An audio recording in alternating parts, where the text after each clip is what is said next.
어느 날 시동생이 우리 부부를 찾아와서 생각지도 못한 소식을 전해왔어요. 형수님, 저 결혼하려고요. 우리 집 형편에 비하면 시동생은 직업도 별 볼 일이 없고 돈도 모아둔 게 없었어요. 그런 시동생이 결혼한다며 찾아왔더라고요. 남편은 걱정스러운 마음에 이것저것 물어봤어요. 너 결혼할 돈은 있고? 솔직히 없지. 근데도 그 사람이 하자고 하네. 그냥 새빵에서 시작해도 좋으니까 결혼하재. 새빵? 남편은 깊은 한숨을 내쉬었어요. 저랑 남편은 둘 다 똑부러지는 편이었어요. 결혼할 때만 해도 그때만큼 잘 사는 건 아니었지만 최소한 방 2칸짜리 집을 마련할 정도의 돈은 같이 모았거든요. 연애 기간이 3년 정도 됐는데 남편은 이미 10년째 분 주택청약 통장도 갖고 있었고 저도 적금이 2개 정도는 됐어요. 덕분에 남편이 주택청약을 받아서 신혼집부터 자가에서 시작할 수 있었죠. 그런 우리에 비하면 시동생의 결혼은 너무 준비 없이 진행되는 거였어요. 남편은 시동생에게 굉장히 화를 냈어요. 넌 생각이 있는 놈이 없는 놈이야. 엄마 아버지 돌아가시기 전까지 2분 돈 뜯어 다 썼으면서 번듯한 작품 하나 못 만들었잖아.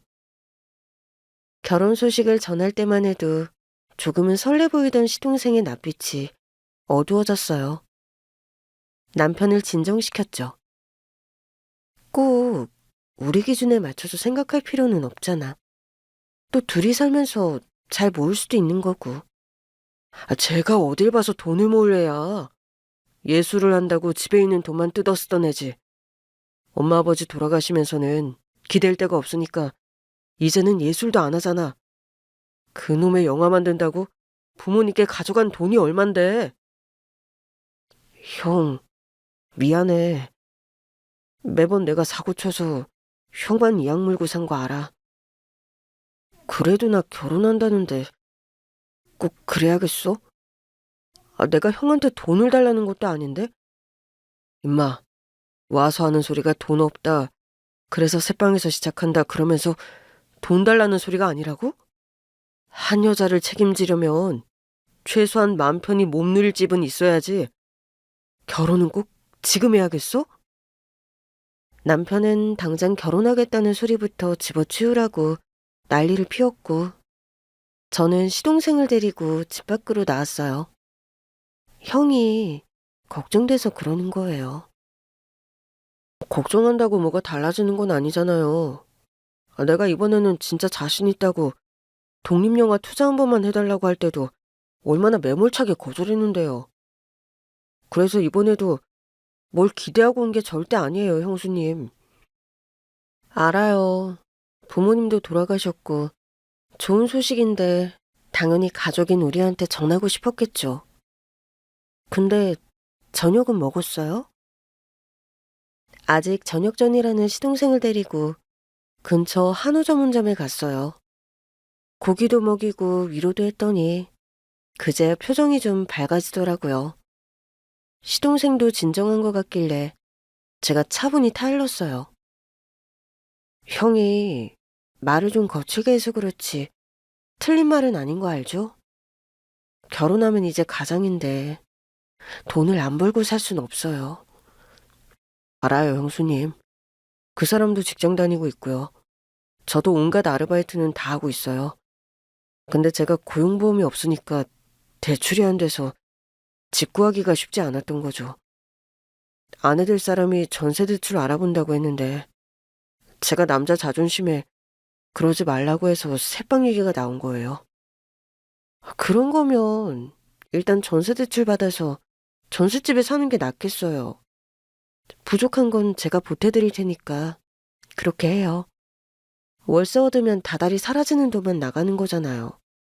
그래도 전세는 대출금 갚으면 그 돈이라도 내 돈이 되는 거니까요. 둘이 열심히 벌면 왜 못 살겠어요? 잘 살 수 있어요. 역시 형수님밖에 없어요. 형은 내가 저녁 먹은지도 관심도 없고. 동생이라 더 걱정돼서 그러는 거예요. 저는 그 자리에서 시동생 계좌로 몇백만 원을 보내줬어요. 결혼 준비하려면 이것저것 예약 걸 거 많잖아요. 그 돈으로 일단 쓰고 제가 좀 도와드릴 테니까 형한테는 비밀로 해요. 형수님. 대신 나도 한 가지 약속은 받아야겠어요. 뭔데요? 저 진짜 뭐든 할 수 있어요? 영화 여러 편 말아먹어 보니까 이제는 못할 게 없더라고요. 저 심지어 막노동도 뛰어요. 그랬어요? 그 정도 정신력이면 뭐든 할 수 있겠네요, 우리 도련님. 저는 시동생을 도와주는 대신 결혼 후에는 돈을 버는 쪽으로 머리를 써서 제 돈을 꼭 갚으라고 했어요.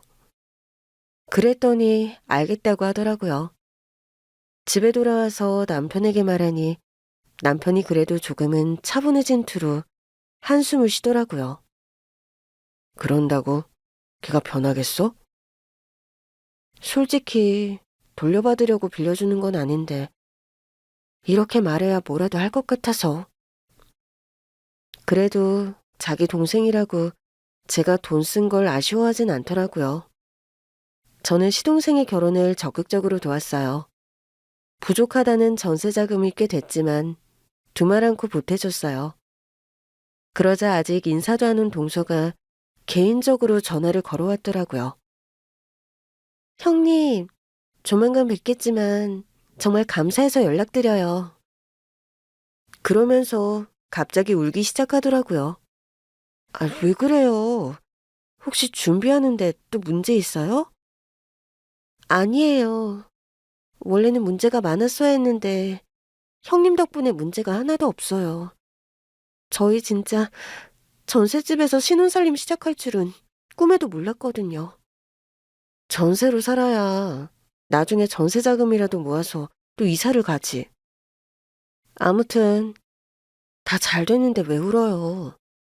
울지 말고 행복한 생각만 해요.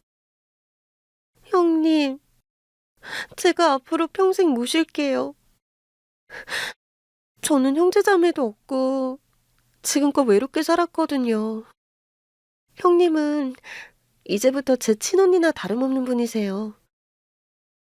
시동생 부부는 전셋집에서 신혼살림을 시작했고 둘이 똘똘 뭉쳐 돈을 모으기 시작하더라고요. 그러더니 하루는 우리 집에서 밥을 먹는데 준비 중인 사업 얘기를 꺼내더라고요. 형님, 저희 사업 시작하려고요. 사업? 네, 신랑이랑 결혼 전부터 얘기했던 건데 결혼해서 같이 돈 모으면 카페 열자고 했거든요. 남편이 생각하는 컨셉도 확실해서 차리기만 하면 꽤 잘 될 것 같아요. 그럼 좋지. 문제는 유동인구가 많은 데서 시작해야 한다는 건데 구하는 게 쉽지가 않아요. 자리가 없나? 자리가 있어도 보통 비싸야 말이죠. 근데 우리 컨셉이 젊은 층 유동인구가 많은 곳에 열어야 먹히는 컨셉이거든요. 그럼 무조건 자리를 잘 잡아야겠네? 그렇죠. 시동생 부부가 돌아간 뒤 남편이 걱정스럽게 묻더라고요. 당신 설마 이번에도 도와주려고 그러는 거 아니지? 어? 아니, 자리도 좋고 좀 저렴한 데는 없나? 알아봐주면 좋지 않을까? 그러다 또 돈도 보태주려고? 왜? 전세자금 보태줄 때는 뭐라고 안 하더니? 그것까지는 꼭 필요한 거니까. 그래도 최소한 집은 있어야 살지. 근데 사업은 둘이 알아서 하게 둬. 내 생각에는 아직 사업 자금이 다 안 됐을 것 같은데 벌써 사업부터 한다는 게 좀 그래. 그러다 잘못되면 걔가 언제는 제대로 한 건 있어? 하여튼 당신도 참. 당신이 자꾸 그러니까 서방님이 기가 안 살잖아. 걔는 아직 기가 안 살아도 돼. 좀 더 착실하게 돈 벌 줄도 알아야 하고. 그래도 이번 사업이 잘 돼서 돈방석에 앉으면 좋은 거 아니야? 서방님도 고생 많이 했잖아. 그리고 동서도 너무 착해. 둘이 잘 살았으면 좋겠어. 그래도 이번 일은 당신은 빠져. 둘이 지지고 볶고 알아서 하게 둬. 남편은 그렇게 하라고 하는데 저는 도저히 그게 안 되더라고요. 동서가 계속 연락을 해오기도 했고요. 형님, 식사는 하셨어요? 동서는? 저는 아직 못 먹었어요. 가게 자리 알아보다가 벌써 이 시간이네요? 어머, 그랬어? 서방님이랑 같이 다니는 거야? 아니요. 한 사람은 계속 돈 벌어야죠. 아직 사업을 시작한 것도 아닌데. 지금은 저 혼자서 해도 돼서 혼자 다녀요. 아, 그래도 밥은 먹어야지. 입맛이 없어요. 가게를 돌아다니면 다닐수록. 아, 왜 그러는데? 저희가 가진 예산으로는 턱없이 부족한 것 같아서요. 그냥 다시 회사로 가서 일하는 게 나으려나요? 남편 말로는 사업도 타이밍이라고 지금 시작해야 빛을 볼 수 있다는데. 아, 뭐 얼마나 부족하길래 그래. 많이요. 저희도 웬만큼 모았다고 생각했는데 막상 돌아다녀 보니 택도 없네요. 그래? 그냥 그만둘까요? 저도 신랑도 돈을 많이 벌어본 적이 없어서 이번에야말로 기회라고 생각했는데 우리 둘이 함께라면 뭐든 할 수 있을 것 같았거든요. 할 수 있을 거야. 차근차근 하다 보면 또 기회도 있을 거고. 그렇겠죠? 맞아요. 우리 형님 말씀인데 무조건 믿어야죠. 이번에 안 된다고 해도 너무 실망은 안 하려고요. 그렇게 통화를 마쳤는데 마음이 너무 무거운 겁니다.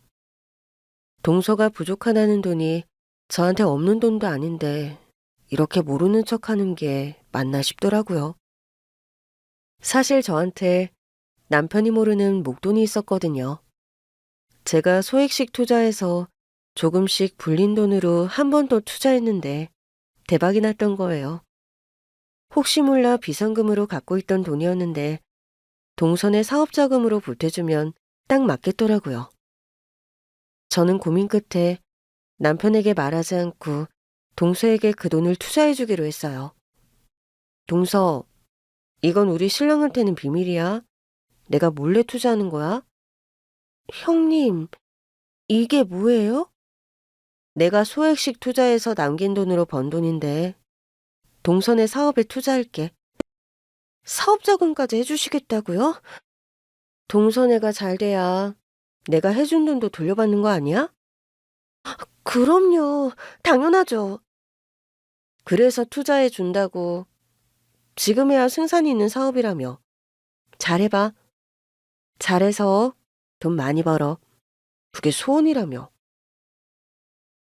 동서가 엉엉 울면서 저를 끌어안더라고요. 이렇게까지 저를 생각해 주시는 분은 처음 봐요. 물론 형님은 우리 신랑도 생각해서 도와주시는 거겠지만 저는 형님이 진짜 제 친언니 같아요. 제가 원하는 거 다 해주시려고 하고 뭐든 잘 되라고 도와주시려고 하고. 나도 동서랑 서방님이 잘 사는 거 보고 싶어서 그래. 아, 우리 다 잘 살면 좋잖아. 형님이랑 아주머니도 애 많이 쓰셨다고 들었어요. 뭐든 아껴 쓰시고 열심히 모으시고 그래서 지금처럼 사시는 거잖아요. 저희도 보고 배울게요. 이번에 사업 시작해서 돈 벌기 시작하면 열심히 모으고 아껴 쓰고 또 형님 돈도 갚고요. 내 돈 갚는 거 너무 신경 쓰지 마. 형님은 정말 제 인생의 은인이세요. 저 진짜 잘 살게요. 평생 형님께 은혜 갚으면서 살게요. 그때부터 동서와 시동생은 사업 준비에 돌입했고 결국 좋은 자리도 구했다고 연락이 오더라고요. 형님, 저희 자리 구했어요. 이게 다 형님 덕분이에요. 그때 저는 남편이랑 같이 저녁을 먹고 있었거든요. 남편 눈치를 살피며 물어봤죠. 어떤데? 진짜 괜찮은 자리야? 제가 사진 찍었어요. 바로 보낼게요. 알겠어. 저녁은 먹었어? 아직 못 먹었어요. 근데 안 먹어도 배불러요. 그래도 밥은 먹어야지. 얼른 서방님이랑 맛있는 거 먹어. 좋은 날이잖아. 전화를 끊고 다시 식탁으로 돌아왔는데 남편이 묻더라고요. 사업을 결국 하겠대? 좋은 자리도 구했다고 하네. 그래? 당신 덕분에 아주들 호강을 하네. 그래도 좋잖아. 순간 깜짝 놀랐어요. 여보, 뭐라고? 걔들이 무슨 능력으로 돈을 구했겠어? 당신이 보태줬겠지. 여보, 이번이 마지막이야. 두 번 다시는 그러지 마. 걔들도 자립해야 할 때잖아. 알겠어. 빌려준 돈도 꼭 받고. 동선의 부부는 그 사업을 시작으로 부자가 됐어요. 제 돈을 갚겠다고 여러 번 말은 했는데 현금이 아직 부족하다고 하더라고요. 그래서 넉넉할 때 달라고 했더니 차일피일 멀어지고 있었어요. 어쨌든 동선의 사업이 잘 됐으니 언젠가는 주려니 생각하던 어느 날이었죠. 남편이 하루아침에 사고로 세상을 떠나고 말았어요. 생각지도 못한 남편의 부고에 눈앞이 캄캄해졌어요.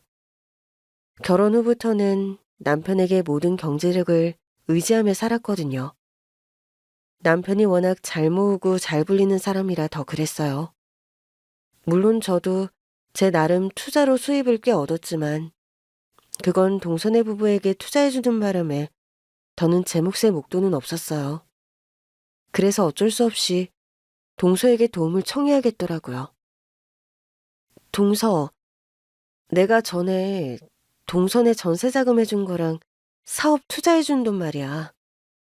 어머, 형님, 그거 저희 여유 있을 때 주면 된다고 하시지 않았어요? 그랬지.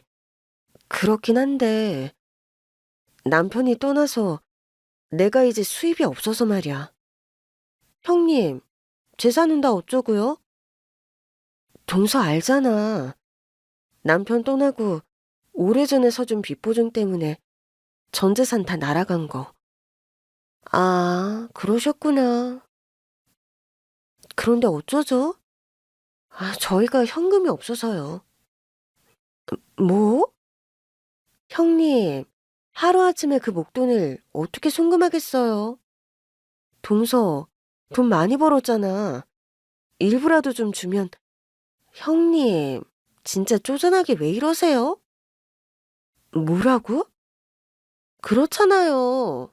언제는 인심 쓰듯이 줘놓고 이제 와서 갚으라니요? 동서의 뻔뻔한 반응에 더는 돈을 돌려달라는 말도 안 나오더라고요.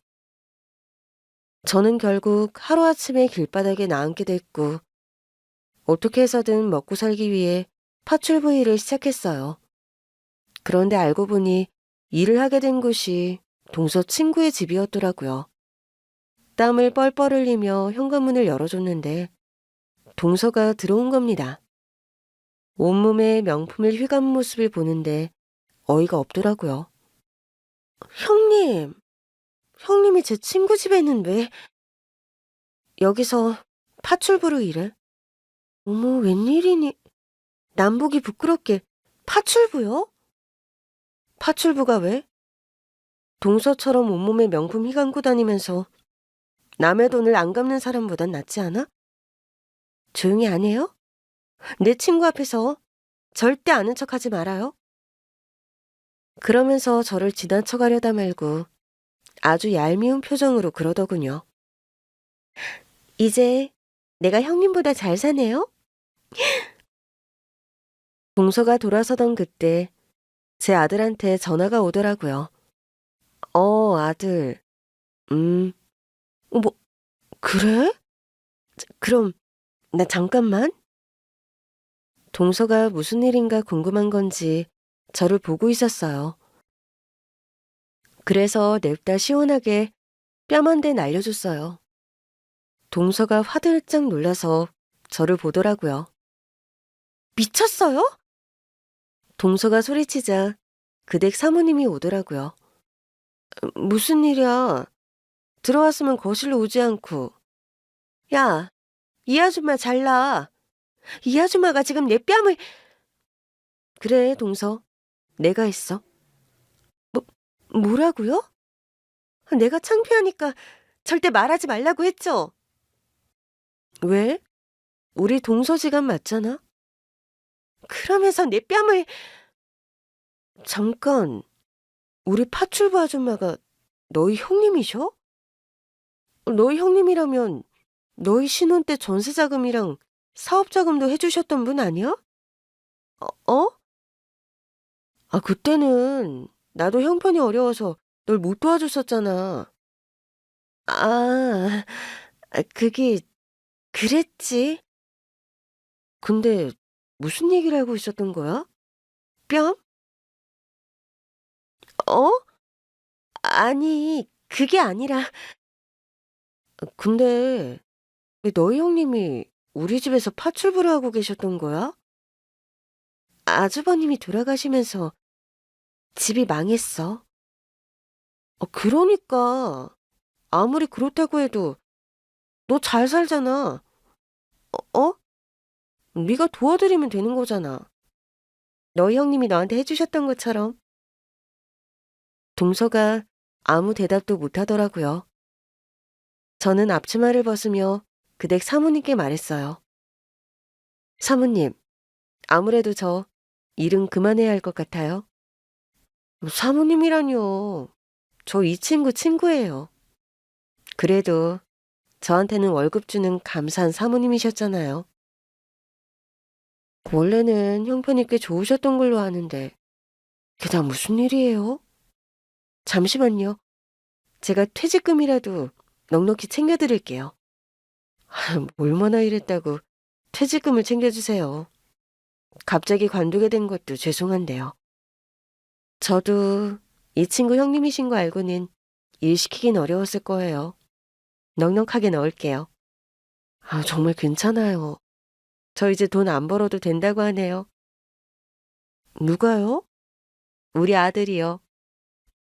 순간 동서도 화들짝 놀라더라고요. 형님, 갑자기 그게 무슨 얘기예요? 왜? 아까는 창피하니까 아는 척하지 말라며.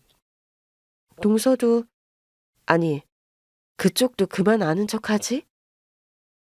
저는 그 댁 사모님께 인사를 드린 뒤 바로 나왔어요.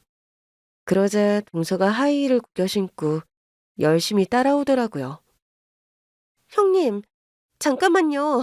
어딜 그냥 가세요. 나한테 뭐 더 할 말이라도 있어? 아니, 대체 그게 무슨 소리냐고요.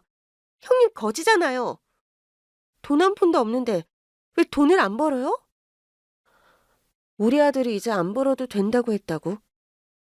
그러니까 어떡해요. 내가 왜 그걸 동서한테 말해줘야 하는데? 나 바빠. 집도 새로 구해야 하고 이사도 해야 하고. 갑자기 집을 산다고요? 지금 사는 반지 하방은 어쩌고요? 내가 반지 하방 사는 건 또 어떻게 알았어? 알아봤으니까 알죠. 그러면서 내 돈은 갚지도 않고? 아니, 그러니까 서방님은 내 전화도 안 받더라. 아, 그 사람 차단한 것 같던데. 자꾸 귀찮게 전화 온다고요. 그러니까 나한테라도 얼마라도 받고 싶으면 솔직하게 말해요. 괜히 내 친구네 집에서 파출부하다 들켰다고 허세 부리지 말고. 허세? 네, 맞잖아요. 결국 내 덕 아니에요? 내 친구가 내 형님 아니라고 했으면 그렇게 챙겨줬겠냐고요. 그래서 내가 동서한테 고마워라도 해야 한다는 거야? 아니지. 그러니까 내가 돈 안 갚은 것만 생각하지 말고 이제는 나한테 구걸해야 하는 처지라는 걸 받아들이라고요. 내가 동서한테 구걸해야 한다고? 네, 이제 처지가 바뀐 거죠. 그러니까 나한테 당당하게 달라고 하지 말고 제대로 구걸이라도 해보라고요. 내가 조금이라도 줄지 어떻게 알아요? 내가 왜 그래야 하는데? 아, 진짜. 아까부터 왜 자꾸 이러실까? 막말로 차용증이라도 있어요? 나한테 돈 빌려줬다는 증거라도 있냐고요? 그러니까 이제부터 나한테 돈을 받으려면 적절한 태도를 보이는 게 좋을 거예요. 이러다 나까지 형님 번호 차단하면 어떡하려고요? 저는 밖으로 나가 택시를 잡았어요. 동서가 어이없다는 듯 보더라고요. 거지 주제에 택시를 탄다고요? 동서, 난 잘 살 때도 택시 잘 못 탔어. 우리 남편이 벌어다 준 돈이니까 최대한 아껴 쓰려고. 근데 이번에는 우리 아들이 택시 타고 빨리 오라고 하네? 그래서 타는 거야? 그렇게 귀한 돈을 왜 우리한테 썼대? 동서네가 잘 살기를 바랐으니까. 정말 그런 거 맞아요? 뭐? 그게 아니면 내가 왜 동서네한테 내 돈을 보태줬겠어? 우리 잘 되면 숟가락 얹으려고 그런 거 아니에요? 동서, 이게 무슨 소리야? 내가 언제 그런 적 있어? 자꾸 우리한테 연락했잖아요. 돈 달라고. 내가 동서네한테 보태줬던 돈 좀 이제라도 돌려줄 수 있냐고 물어본 거잖아. 동서네 충분히 잘 사니까. 나한테 현금 생기면 돌려주겠다며. 근데 동서 그 약속 지켰어? 차일피일 미루다가 결국 여기까지 온 거잖아. 그러니까 이제라도 제대로 애걸복걸 해보라고요. 내가 동서한테 이렇게 군 적이라도 있었니? 없었죠. 근데 저는 그게 더 얄미웠어요. 뭐? 처음에는 그저 고마웠죠. 근데 시간이 갈수록 얄밉더라고요. 형님은 무슨 복을 타고 나서 고생 한 번 안 하고 잘 먹고 잘 사나 싶고 나는 왜 이렇게 매번 내가 애쓰지 않으면 뭘 할 수가 없나 싶었죠. 우리 신랑은 아이디어만 있지 실천하는 법은 몰라서 결국 내가 다 했잖아요. 형님한테 아쉬운 소리에서 매번 돈 얻어낸 것도 나였고요. 결국 내 덕에 잘 먹고 잘 살게 된 거면서 나한테 뭐라고 하는지 알아요? 자기 독립영화에 돈 투자할 거래요. 제가 그것 때문에 미치겠는데 형님은 자꾸 전해줬던 돈 이제라도 돌려달라고 하지. 내 속이 속이겠어요? 그래서 동서 상황이 나보다 나빠? 나처럼 전 재산 잃고 새빵 전전하면서 사는 처지냐고. 물론 내가 동선에 도와줬던 건 뭘 바라고 했던 건 아니야. 그때는 당장 내가 쓸 일이 없는 돈이니까 동서랑 서방님한테 보탬이 되면 좋겠다 싶었어. 근데 나도 내 인생이 이렇게 될 줄 알았겠어? 형편이 어려워서 부탁 좀 했더니 뭐? 자기는 온몸에 명품 휘감고 다니면서 현금이 없어? 제대로 빌지를 않으니까 얄미워서 그랬어요. 뭐? 그럼 지금이라도 돈을 돌려주겠다는 거야? 진짜 내가 이럴 줄 알았어. 아들이 돈 안 벌어도 된다고 한 거 거짓말이죠? 내 친구네 집에서 파출부하는 거 들키니까 창피해서 이러는 거죠. 자존심 좀 그만 부려요. 끝까지 돈 돌려준다는 말은 안 하네? 지겨워. 내가 이래서 없는 사람들 상대하는 게 세상에서 제일 짜증난다니까? 참, 돈이 무섭다. 언제부터 자기가 있는 사람이었다고? 저는 동서를 두고 아들이 알려준 곳으로 갔어요. 바로 아들의 회사였죠. 엄마, 우리 아들 장하다. 아들이 저를 꼭 안아주더라고요. 엄마, 이제 고생 끝, 행복 시작이야. 그동안 고생 진짜 많았어. 에휴, 내가 무슨 고생을 했다고. 아니, 고생 많이 했지. 그나마 남은 돈은 내 회사에 투자해준다고 반지 하방에서 월세까지 살았잖아. 그간 아빠 덕분에 편하게 살았지. 아, 뭐 아빠만 노력했었나? 엄마도 같이 했지. 근데 엄마는 아빠가 밉지도 않아? 아빠가 보증 잘못 쏘는 바람에 전 재산을 다 잃었잖아. 보증 서준 사람이 아빠가 목숨처럼 생각하는 친구였더라고. 아빠한테 그런 친구가 있었어? 응. 아빠가 늘 은인처럼 생각하던 친구였더라고. 어릴 때 친구들이랑 저수지에서 놀다가 빠진 적이 있대. 그때 그 친구가 목숨을 걸고 자기를 지켜줬다고 하더라고. 그 친구가 사업 한 번 망하고 파산까지 갔다가 다시 사업을 시작했는데 보증인이 필요하다고 했대. 그러니 안 해줄 수도 없었던 거지. 엄마는 그 얘기를 다 어떻게 알았어? 그 친구가 와서 무릎 꿇고 말해줬어. 왔었다고? 엄마 지내던 반지 하방으로. 뭐? 아, 근데 그냥 보냈어? 쌍화탕 한 박스를 사들고 왔더라. 그러면서 무릎 꿇고 죄송하다고. 자기가 정말 잘못했다. 돈 생기면 바로 갚겠다. 그러면서 우는데. 누가 누굴 원망할 수 있겠어? 누가 못하고 싶어서 못하나? 잘하고 싶어도 못할 때가 있는 거잖아. 그래서 작은 아빠랑 작은 엄마도 도와줬던 거야? 작은 아빠가 늘 잘하고 싶은데 잘 못해서 힘들어하는 것도 안쓰럽고. 작은 엄마도 그런 작은 아빠 때문에 고생하지 않았으면 좋겠고. 응? 엄마는 그런 마음으로 해준 건데. 참 못됐네. 그러니까. 누군가는 우리 전 재산을 날려먹어도 쌍화탕 한 박스라도 사들고 와서 사죄라도 하는데. 적어도 그분은 진짜 돈이 없어서 못 갚는 분인 거잖아. 그렇지. 그런데 작은 엄마, 작은 아빠는 돈도 많으면서. 아들, 중요한 건 말이야. 나 결국 그 인간들 신경 안 썼거든. 그냥 내가 호의로 베풀었던 거니까. 비록 돌려받지 못한다고 해도 아쉬워하지 말자 마음먹었어. 왜 그런 줄 알아? 왜? 우리 아들이 있으니까. 내 여정은 아직 안 끝났잖아. 우리 아들이 잘 살아야 하니까. 다른 사람을 미워하면서 시간 낭비하고 싶지 않았어. 그럼 이렇게 잘 된 거 엄마 덕분이네? 아, 뭘 내 덕분이야. 다 네가 잘해서 그렇지. 엄마, 아까 말하던 거 마저 얘기하자. 그래. 근데 아까는 왜 잠깐 기다리라고 한 거야?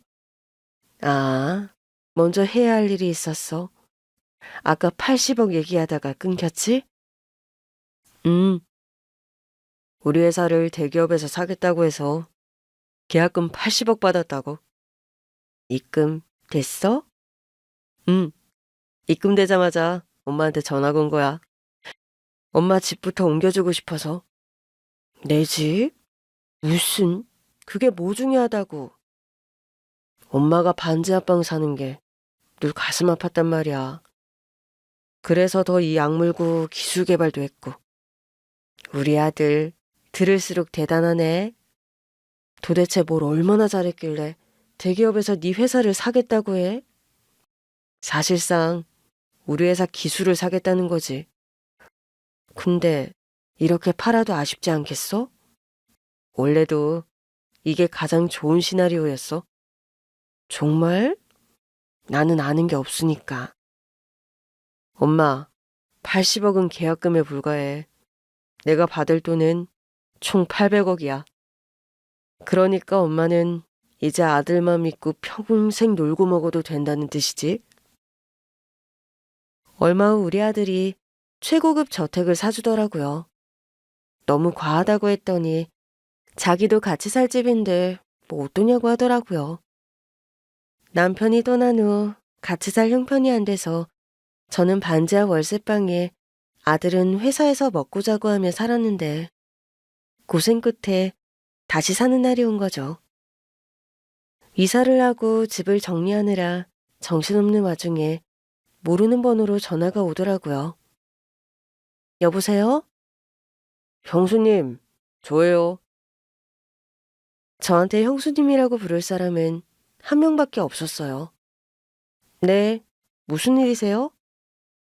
아내한테 형수님 뵀다는 얘기 들었어요? 제 번호 차단은 푸셨나 봐요. 아, 네. 근데 무슨 일이세요? 그게 형수님, 사실은 저희가 돈을 갚을 형편이 진짜 안 됐어요. 저희는 형수님이 저희한테 투자해 주신 돈을 한 번에 갚고 싶었는데 그 정도는 없었다는 거죠. 그러세요? 그런데 그런 얘기가 이제 와서 무슨 소용이죠? 형수님이 너무 섭섭해하지 않으셨으면 해서요. 그럼 진즉에 그렇게 말씀을 하시지 그랬어요. 제 번호를 차단하기 전에. 저도 하고 싶었죠. 정말 하고 싶었는데 죄송해서요. 서방님, 갑자기 왜 이러시는지는 모르겠는데 이제 와서 그런 소리가 무슨 소용이 있어요? 이미 서로 간의 신뢰는 다 깨졌는데.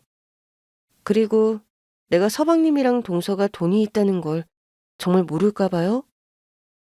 두 사람 사는 집만 해도 얼만데. 카페 5호점도 냈잖아요? 그 정도로 부자가 됐으면 은혜를 갚지는 못할 망정 거짓말까지 하는 건 좀 아니지 않아요? 그래요. 처음에 확 벌 때는 돈이 있었죠. 그래서 집 산 뒤로는 제가 영화 제작 욕심을 내다가 다 썼어요. 그래서 다시 모으고 또 모으고 했는데 아내가 돈을 안 내놔요. 제가 자꾸 영화 제작하다가 돈만 쓴다고. 그래서요. 그러지 말고 저희 아내한테 신용이라도 하시는 건 어때요? 내가 무슨 신용을 해야 하는데요? 아내가 형수님한테 바라는 건 딱 하나더라고요. 처제에 맞게 비는 거?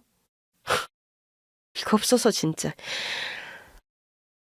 형수님, 한 번 빌면 돈이 나온다는데 그까짓 게 문제예요? 그냥 한 번 빌면 되는 거잖아요. 그 얘기하려고 전화하신 거예요? 형수님, 그냥 눈 딱 감고 하세요. 그 사람 형수님이 그렇게 하면 바로 1억 정도는 쏠 거예요. 누가 들으면 내가 두 사람한테 돈을 얻어 쓰는 입장인 줄 알겠네요. 솔직히 그렇잖아요. 진짜 뭐 차용증이 있는 것도 아니고. 동서랑 똑같은 소리만 하는 걸 보니 둘이 짜고 일어나 본데. 됐어요. 내가 동서한테 아쉬운 소리 할 일은 내 평생에 없을 거예요. 형수님, 설마 저희한테 주셨던 돈을 다 날리겠다는 뜻이세요? 그렇다고 해도 어쩔 수가 없죠. 내가 보기엔 끽해봐야 1억 정도 돌려주고 퉁칠 생각인 것 같은데. 내가 준 돈에 비하면 너무 적지 않아요? 형수님, 지금 형수님 형편에 땅을 판다고 1억이 나오는 것도 아니잖아요. 그냥 준다고 할 때 얼른 받으세요. 이럴 줄 알았으면 우리 신랑 말을 듣는 건데. 형이 뭐라고 했는데요? 차용증이라도 받아놓으라고요. 사람 마음은 또 모르는 거라고. 차용증은 받아두라고 했어요. 근데 내가 너무 순진했죠. 설마 우리 가족인데 내 뒤통수에 치겠냐면서요. 두 사람 덕분에 뒤통수 제대로 맞았습니다. 많은 걸 배웠어요. 고마워요. 형수님, 자꾸 비아냥거리지 마시고요. 비아냥 같은 소리 하고 있네. 됐으니까 끊어요. 나도 차단하기 전에 다시는 전화하지 말고. 전화를 끊고 난 뒤 저는 아직 어수선한 집안을 다시 돌아다녀야 했어요. 아주머니, 그 화분은 여기 놓는 게 좋지 않을까요? 아이 화초는 햇빛을 받으면 안 돼요. 어머, 그래요? 그럼 적당한 데 찾아서 놔주세요. 일하는 분들까지 고용했다 보니 가뜩이나 정신이 없는데 웬 장난 전화를 받은 불쾌한 기분이 들더라고요. 우리 아들은 기사에도 실렸어요. 아주 작은 벤처기업 대표가 대기업의 회사를 800억에 팔았다는 기사였죠. 기사 사진 속 아들을 보는데 아주 자랑스럽더라고요. 여보, 보고 있어? 당신이 친 사고 우리 아들이 넘치게 수습했어. 그러니까 이제는 속 끓이지 말고 편히 쉬어. 전에는 당신 덕분에 호강하고 살았는데 이제는 아들 덕분에 호강하고 살게 생겼네. 이게 다 당신 만난 복이야. 비록 힘든 일도 있었고 충격받은 일도 있었지만 지나고 보면 다 안주거리겠지 뭐. 오랜만에 남편을 생각하며 하늘을 보고 있는데 전화가 오더라고요. 액정을 보자마자 한숨부터 나왔어요. 아, 이 진상. 왜 또 전화야? 다 차단해야겠다. 마지막으로 전화를 받았어요. 무슨 일이야? 형님, 이 기사 정말이에요? 설마 우리 아들 기사 봤어? 볼 수밖에 없죠. 지금 뉴스 메인에 걸렸는데. 그게 무슨 소리야? 설마 형님, 그때 돈은 더 안 벌어도 될 것 같다고 한 말 사실이었어요? 아, 내가 동서한테 뭐하러 거짓말을 하겠어? 설마 진짜일 줄은 말도 안 돼요. 정말 벤처기업을 800억에 팔았다고요? 우리 아들이 능력이 꽤 있더라고. 나도 최근에서야 알았어. 그저 자기 일 열심히 하길래 조금 도와준 게 전부인데. 결국 우리 아들이 나를 살리네. 나는 지금도 아차 싶거든. 우리 아들이 그때 그 전화를 하지 않았다면 내가 동서 보면서 얼마나 비굴한 심정을 느꼈을까 싶어서. 아니, 그런 일이 있으면 있다고 사실대로 말해줬으면 좋았잖아요. 저는 그것도 모르고 형님한테 나한테 구걸해 보라고 하고 왜 사람을 바보로 만드세요? 뭐? 아무튼 형님, 그러면 우리 조카 연락처 좀 알려주시면 안 돼요? 지금껏도 몰랐던 우리의 전화번호는 왜? 아니, 그게 우리 신랑이 지금도 영화 만든다고 여기저기 투자처를 알아보거든요. 이번 영화는 진짜 자신 있다고 하는데 마치 우리 카페 차릴 때 그 눈빛 같아서요. 이미 여러 번 망해서 저는 돈이 별로 없고 그러니 우리 조카가 작은 아빠 한번 도와주면 어떨까 싶은데. 동서, 설마 진심이야? 당연히 진심이죠. 우리 조카가 버는 돈이 장난이 아니던데? 진짜 왜 이렇게까지 뻔뻔하게구나 싶더라고요. 동서, 동서네 일은 동서네가 이제 알아서 할 때도 되지 않았어? 우리 남편 말이 딱 맞네. 동서네는 자립이 필요하다고. 나한테 전세자금 외에는 절대 도와주지 말라고 했었거든. 만약 그때 내가 사업자금을 투자해주지 않았다면 지금 이런 동서의 모습도 볼 필요가 없었을 텐데 말이야. 형님, 지금 악담하시는 거예요? 이제라도 우리 잘못되라고? 아, 내가 왜 그런 걸 바라겠어. 내 아들 잘 되길 바라는 것만 해도 시간이 없는데. 그런데 동서가 자꾸 우리 집에 와보고 싶다는 겁니다. 글쎄, 동서가 왜 우리 집에 오느냐고. 형님, 참 정없으시네요.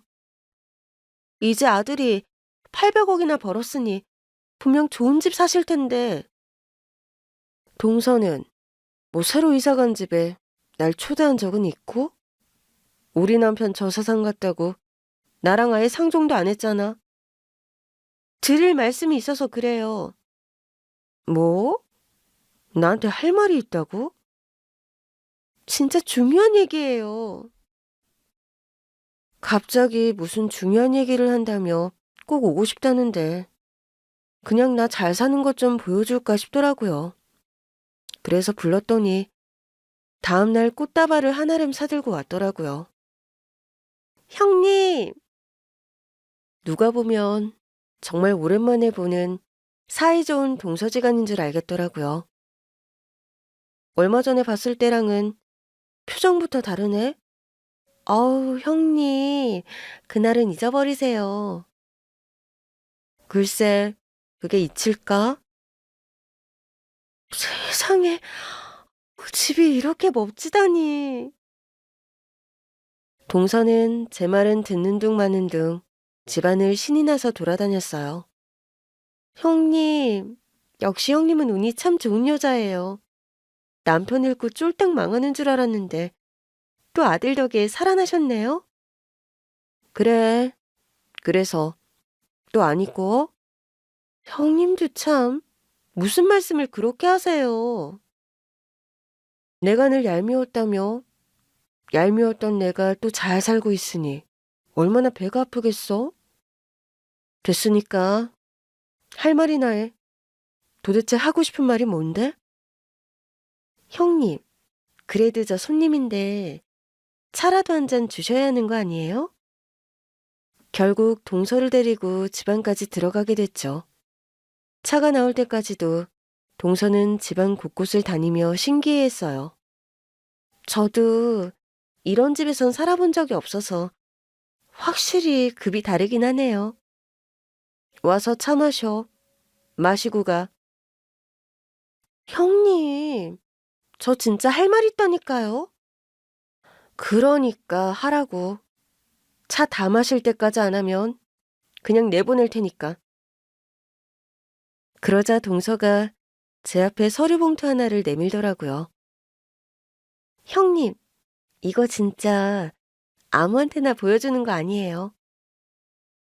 동서가 너무 비장한 얼굴로 말해서 일단 서류 봉투 안에 든 것부터 확인해 보기로 했어요. 안에 들어있는 것은 영화 기획안이었어요. 이게 뭐야? 뭐긴요. 제가 통으로도 말씀드렸잖아요.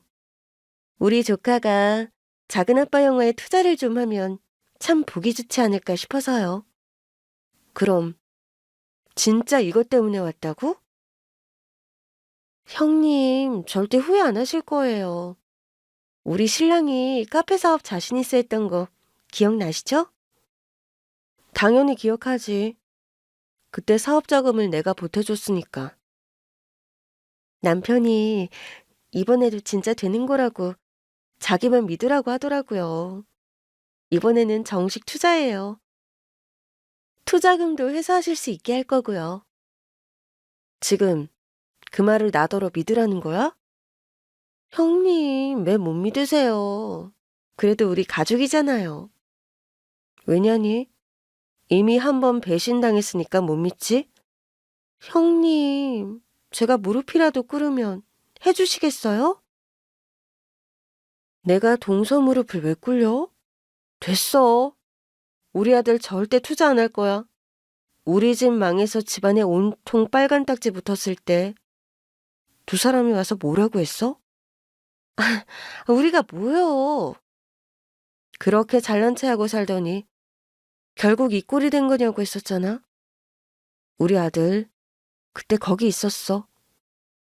두 사람은 우리 아들은 보이지도 않는 것처럼 투덜거리기만 했지만 말이야. 그때 나한테 뭐라고 했더라? 결국 이렇게 망할 거면서 뭐 이렇게 비싼 가구를 들였냐고. 자기들한테 팔라고도 했던 것 같은데. 우리도 그동안 맺힌 게 있으니 그랬겠죠. 뭐가 그렇게 맺혔는데? 우리 잘 못 살 때 형님 집에 가면 얼마나 위축됐었는데요. 특히 아주버니요. 우리 남편을 아주 쓰레기 취급하셨잖아요. 우리 남편이 뭐 잘 안 되고 싶어서 잘 안 됐나? 우리 남편이요. 아주버니만 뵙고 오면 그날 밤새 혼자 소주를 퍼마셨어요. 형은 평생 자기를 인정 안 해줄 거라나 뭐라나. 우리 남편은 일부러 더 모질게 했던 거야. 자기 동생이 하루라도 빨리 철들어서 자기 밥벌이는 하고 살길 바랐으니까. 행여나 자기 동생이 처자식 밥 공기는 가장이 될까봐 늘 걱정했어. 그리고 우리 남편이 언제 서방님을 그렇게까지 취급했어? 우리 남편은 그냥 말이 없었지. 서방님 때문에 시부모님도 고생을 많이 하셨으니까 더. 우리 남편이 바란 건 딱 하나였어. 서방님이 자기 밥벌이를 해서 동서랑 자식들 고생 안 시키는 거. 솔직히 동서도 피곤하잖아. 서방님이 또 영화 찍는다고 해서. 동서가 돌연 한숨을 내쉬더라고요. 그래요. 저도 이제 좀 피곤해요. 형님도 어제 우리 신랑할 때 들어서 아시겠지만 맞아요. 우리 돈 많이 벌었어요. 근데 결국 그 인간이 영화 제작한다고 다 까먹었어요. 그래도 사업장이 있으니까 다시 벌고 또 벌고 했는데 결국 또 말아먹고 저도 지겨워요. 근데 뭐 어떡해요. 그래도 그 사람 만나서 형님 덕에 전셋집에서 신혼생활도 시작했고 사업으로 돈도 벌었잖아요.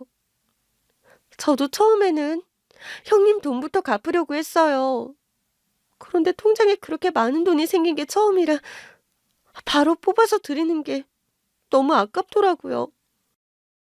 당분간만 내가 더 갖고 있다가 갚아야겠다 했는데 시간이 갈수록 돈 들어가는 데도 많고 집도 사고 그렇게 현금이 진짜 없었어요. 그러면서 명품 살 돈은 있고? 아, 그거야 카드로 샀죠. 형님 돈도 카드 할부로 갚을 수 있는 거면 당연히 갚았겠죠. 아니, 동서는 절대 안 갚았을 거야. 형님! 정말 갚을 사람이었다면 어떻게든 갚았겠지. 막말로 동선의 형편이 그 후로 기울었던 것도 아니고 그 후로도 꾸준히 잘 벌었잖아. 서방님 영화에 투자할 돈이라도 먼저 나한테 갚았다면 진즉에 얼마나도 갚았겠지. 근데 지금껏 동선애가 나한테 갚은 돈은 0원이야. 심지어 나를 괄시하고 무시하면서 비아냥거리기까지 했잖아. 돈을 안 갚은 정도가 아니라 배은망덕이 딱 맞는 표현이지.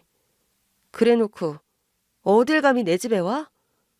이렇게 한번 발들이면 계속 올 수 있을 것 같아? 동서가 큰맘 먹었다는 표정으로 제 앞에 묵직한 돈 봉투를 내놓더라고요. 이거 1억이에요. 뭐? 우리 남편이 말했잖아요. 그래도 제가 현금 1억 정도는 바로 갚을 수 있을 거라고요. 그래서 진짜 1억을 들고 왔다고? 왜요? 800억 원 자산가의 엄마라 우리 1억은 돈 같지도 않아요? 이걸 내미는 저희가 뭔데? 저희라뇨. 어디까지나 순수하게 드리는 거예요. 내가 준 돈에 비하면 한참 부족한 돈인데 순수하게 주는 거라고? 형님, 막말로 제가 안 주면 받지도 못하는 돈인데 안 받는 것보단 1억이라도 받는 게 낫지 않아요? 이 돈으로 서방님 영화 투자를 해주지. 왜? 지금껏 잘해줘 놓고 왜 이러는 건데? 이번에는 판이 좀 크대요.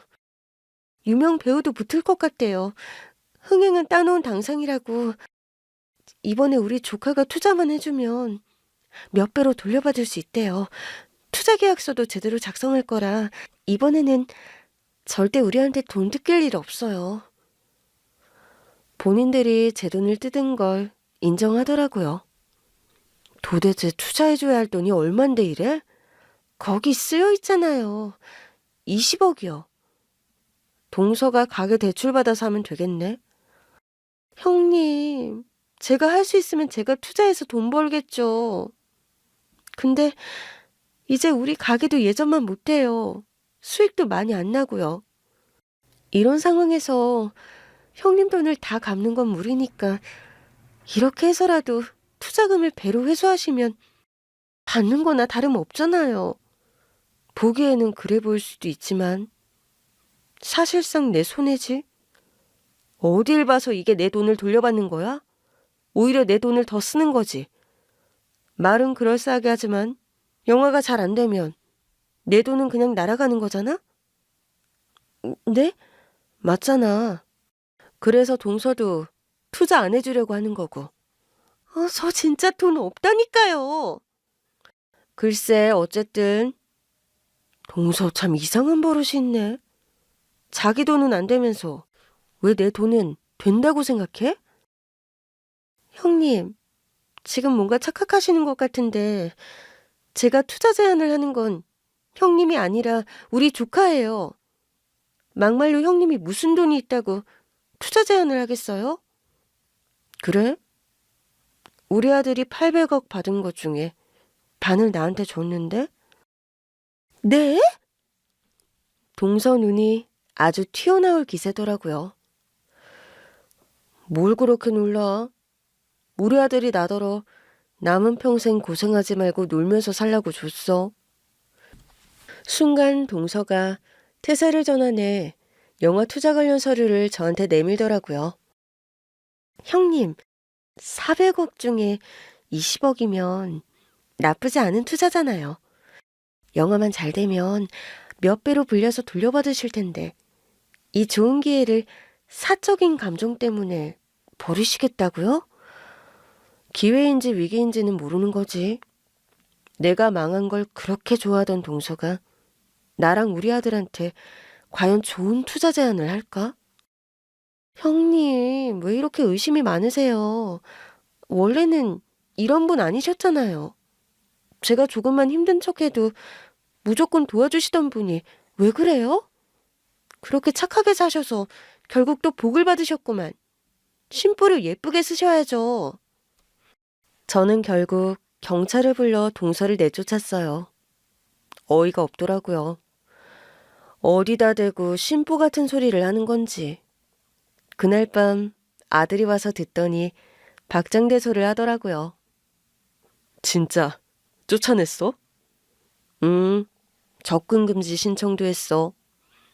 그 와중에 나한테 갖겠다던 1억을 가져가려고 하길래 그건 내가 챙겼어. 잘했어. 엄마가 준 돈에 비하면 한참 부족하지만 그거라도 받아야지. 난 참 허망했어. 한때는 내 자식들처럼 아꼈던 사람들인데 이제는 원수나 다름없잖아. 엄마가 변한 게 아니잖아. 그렇긴 하지만 엄마, 나도 지금껏 연락 한 번 없던 온갖 동창 친구들이 어떻게 알고 나한테 그렇게 연락을 한다? 뭐? 돈 빌려달라는 사람, 투자해달라는 사람. 내가 회사 차린다고 했을 때는 콧방귀 끼던 투자자들도 연락이 와. 혹시 다음 아이템 뭐냐고. 이야, 우리 아들. 앞으로도 돈 좀 벌겠는데? 그러니까 엄마는 지난 일은 싹 잊고 돈 아끼지 말고 하고 싶은 거 다 해. 엄마가 하고 싶었던 봉사 다녀도 되고 취미 활동도 하고. 안 그래도 봉사 가려고 장학금도 주고. 좋지. 앞으로도 내가 더 채워줄 테니까. 엄마는 엄마답게 좋은 일 많이 하면서 살아. 내가 바빠서 다른 건 신경 많이 못 쓸 것 같으니까. 엄마가 내부까지 해줘. 그런 건 자신 있지? 우리 아들은 그 후로도 승승장구 중이에요. 지금도 새로 설립한 회사를 또 대기업에서 사겠다고 해서 전보다 더 많은 돈을 벌게 생겼어요. 동선에는 그때 한 말이 거짓은 아니었는지 카페 가맹점이 대부분 문을 닫았더라고요. 본점만 겨우 남았는데 거기도 팔이 날린다는 소문이 있네요. 아, 우리한테 투자 제안했던 영화는 찍다가 결국 투자가 더 안 들어와서 그만뒀대요. 저는 아들이 준 돈으로 좋은 곳에 기부도 많이 하고 봉사도 다녀요. 누구보다 내 아들의 행복과 건강을 빌면서 하는데 그때마다 기분이 참 좋습니다. 얼마나 감사한 팔자인가 싶어요. 내가 가진 것이 남에게 베풀 만큼 충분하다는 것도 감사하고, 복이 많아서 제 뒤통수를 친 사람들은 금세 잊을 수 있다는 것도 감사하고요. 앞으로도 좋은 심보만 부리면서 더 많이 베풀고 감사하면서 살아가겠습니다.